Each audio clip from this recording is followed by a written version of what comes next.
আসন্ন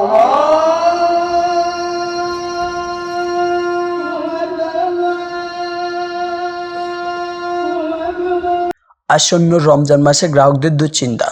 যখন গ্যাস বিদ্যুতের সংকট বিশেষ কোনো খাতে থাকে, অন্য খাতে সরবরাহ কিছুটা কমিয়ে সামাল দেওয়া যায়, কিন্তু সংগঠনটা সব খাতে বিস্তৃত থাকলে আর সামাল দেওয়ার সুযোগ থাকে না। বহু বছর ধরে গ্যাসের উৎপাদন চাহিদার তুলনায় অনেক কম, ফলে এক খাতে সরবরাহ কমিয়ে অন্য খাতে বাড়ানোর কৌশল নিয়েছিল সরকার। বর্তমান পরিস্থিতি এতটাই লাজুক যে কোনো হিসাব নিকাশ মিলছে না। বাংলাদেশ তেল গ্যাস ও খনিজ সম্পদ কর্পোরেশন পেট্রো বাংলা চিত্র বলেছে, দিনের গ্যাসের চাহিদা 380 কোটি ঘনফুট, এখন সরবরাহ হচ্ছে 260 থেকে 265 কোটি ঘনফুট। পবিত্র রমজান মাসে এটি বেড়ে 280 থেকে 285 কোটি ঘনফুট হতে পারে। শীতের মৌসুমে বাসাবাড়ি ও দাপ্তরিক কাজে বিদ্যুতের চাহিদা তুলনামূলক কম থাকায় শিল্প খাতে সরবরাহ কিছুটা বাড়ানো গিয়েছিলেন, কিন্তু গরম শুরু হতে বাসাবাড়ি ও সরকার বেসরকারি দপ্তরে বিদ্যুতের চাহিদা বাড়ছে। স্বাভাবিকভাবে শিল্পের সরবরাহ কমিয়ে আনতে হবে যদি না বাইরে থেকে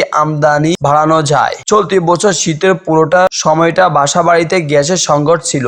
অনেক এলাকায় দিনের বেলায় গ্যাস পাওয়া যেত না, রাতে রান্না করতেও। এই পটভূমিতেই মার্চের শুরুতে পবিত্র রমজান মাস শুরু হচ্ছে। এই সময় গ্যাস ও বিদ্যুতের সংকট থাকলে ইফতার ও সেহরির সময় মানুষের ভোগান্তি বাড়তে পারে।